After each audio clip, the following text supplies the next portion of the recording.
Hi everyone, my name is Emily Meller and I'm a member of the Baby Boomer Team Gladiator group. And behind me you see my working wall, which houses our shadow experience, our field observation, and the interviews that we've been performing these past 5 weeks. In the center of my board, I started with the interview questions, and I gave each interview question a color, and those are all the post-its you see, the answers to the interview questions. After the colors were assigned, I paid more attention to what the post-it actually said and started making groups. These groups revealed my themes. So you have communication, how baby boomers communicate with younger generations, and the strengths and weaknesses with that. If it's a strength or a positive remark, I gave it a blue push pen, and if it's a negative remark, I gave it a red push pen. Neutral was kind of a green push pen.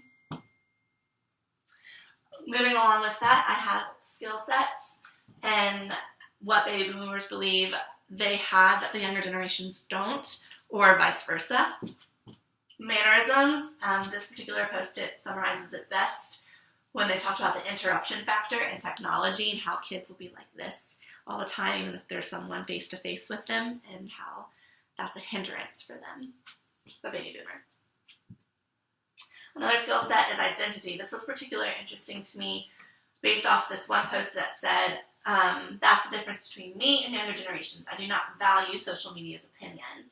And from that post-it, I was able to find all these other similar complaints about how kids don't know who they're talking to always. What people put on social media is what they choose to put on social media, and how we're kind of becoming too absorbed into social media's opinion. There's a lot of negativity going on there, which I think is important to explore. And by using the push pins, I'm able to see that more clearly. Moving right along to family and children was another theme I found, because that's the reason baby boomers get on social media. For instance, they want to see what their children are doing. They want to see, are their children respecting themselves? Are they being safe? Or they're just trying to keep in connections. Friends also are a reason, but I found a lot of answers going towards, I got on social media for my children. So after I made these themes, I also went back and observed keywords that came up in the quotes. Those 2 words that I found were value and Facebook. That's where you'll find baby boomers. They're on Instagram, kind of, but not really. Facebook is like their zone. But going back to value, I feel like that goes into identity and a fascinating interview over here that kind of became its own cluster that I'm still kind of looking at. And then not only did I identify themes and keywords, but I also found questions and gaps in my research. For example, I realized that our project matrix questions, there were 2 about baby boomers who are working or retired that we didn't cover in interview, that I think we should kind of revamp for our interviews questions.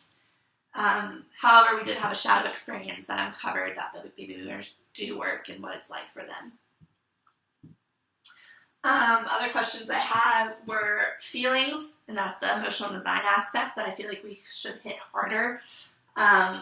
What do baby boomers feel about each of these themes? Like, how do they feel about communication? Like, does it break their heart? Do they not really care? Particularly, I keep going back to identity and value. Like, I want to know what their feelings are about those 2 things. And then a kind of question I had was religion, and while that may seem kind of random, it connects with a theme I found later, which is solitude. When I did my field observation, there was a baby boomer reading his Bible, but there was also several baby boomers who were just out by themselves, like either staring at things or reading the newspaper or sipping their coffee. And I kind of wondering what solitude means to them and how that relates to younger generations and what solitude means to them. I feel like that's a very interesting research question, especially in regards to communication. Like, I guess we live in such a fast-paced society now